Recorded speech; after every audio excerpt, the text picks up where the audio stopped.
Assalamualaikum warahmatullahi wabarakatuh.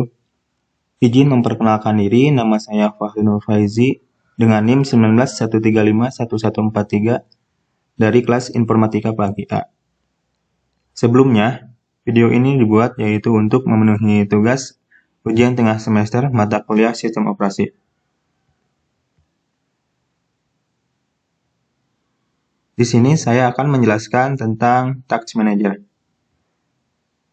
Sebenarnya, apa sih yang dimaksud dengan Task Manager? Task Manager adalah sebuah aplikasi bawaan dari operating system Windows yang biasa digunakan untuk memonitoring proses dan aplikasi apa saja yang sedang berjalan pada suatu komputer, sehingga sistem mendapatkan informasi yang bermanfaat mengenai penggunaan resource sistem Anda secara keseluruhan. Ada beberapa cara untuk menampilkan Task Manager. Yang pertama, kita bisa menggunakan shortcut Ctrl+Shift+Escape. Contohnya,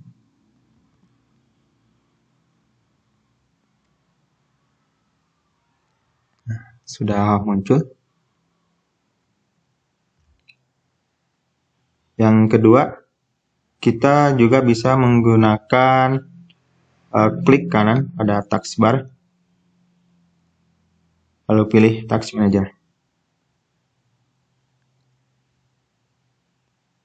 Nah, sudah muncul.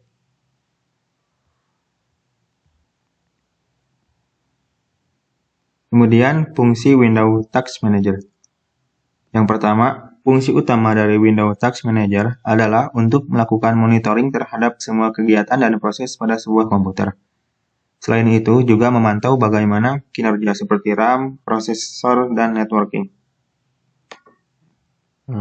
Lihat.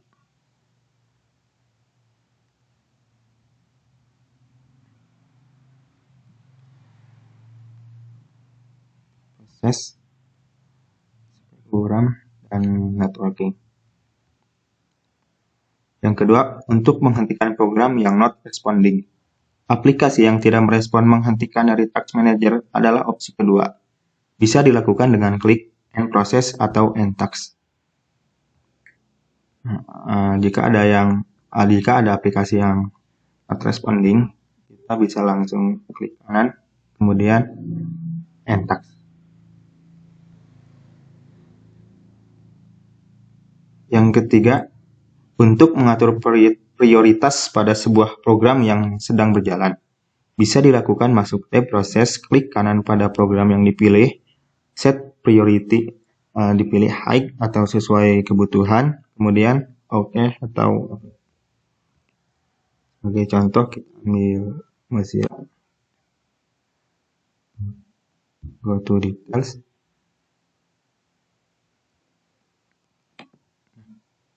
Kita bisa mengaturnya sesuai kebutuhan. Yang keempat, untuk mengetahui seberapa banyak aplikasi menggunakan kinerja RAM dan CPU. Sini bisa kita lihat. Oke. Kemudian, fitur apa saja yang ada di dalam Task Manager? Yang pertama adalah proses. Pada menu proses akan menampilkan semua proses-proses yang aktif saat ini, baik aplikasi maupun proses-proses yang terjadi di latar belakang. Akan ditampilkan juga dari mana sistem tersebut berasal. Kemudian status CPU, memori RAM yang digunakan, dan deskripsi proses yang dijalankan. Pada keadaan default proses akan ditampilkan berdasarkan besarnya memori RAM yang digunakan. Yang memiliki memori penggunaan yang paling besar akan ditampilkan paling atas. Semakin ke bawah, semakin kecil penggunaan RAM-nya. Kita lihat.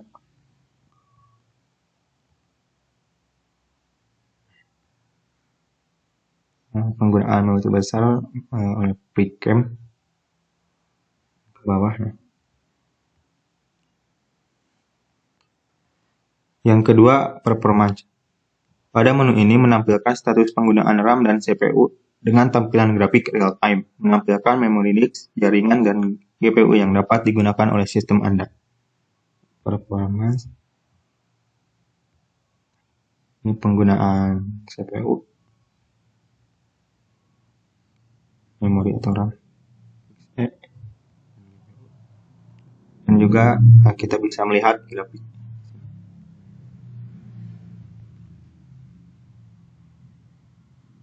Kemudian yang ketiga, App History. Menampilkan informasi tentang berapa banyak resource CPU dan jaringan yang digunakan untuk akun penggunaan Anda. History kebetulan tidak ada.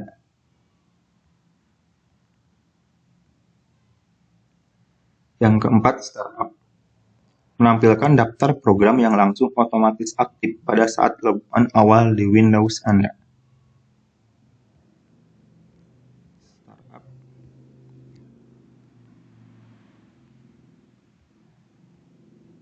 Yang kelima, User. Menampilkan pengguna yang logon pada komputer. Anda juga bisa melakukan logout pada menu ini.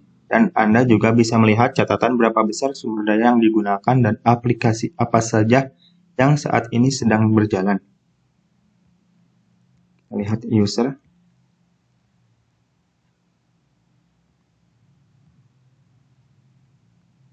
Yang keenam, Detail, yaitu informasi lebih terperinci mengenai proses yang sedang berjalan pada Windows dalam sistem. Details, kita bisa lihat di sini. Dan yang terakhir adalah Service.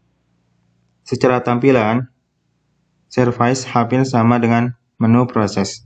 Namun, Service lebih menampilkan semua proses yang sedang berjalan maupun yang sudah berhenti. Nah, Service.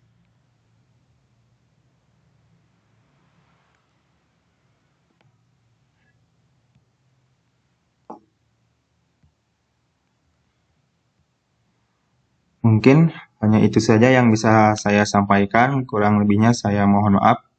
Sekian, terima kasih. Wassalamualaikum warahmatullahi wabarakatuh.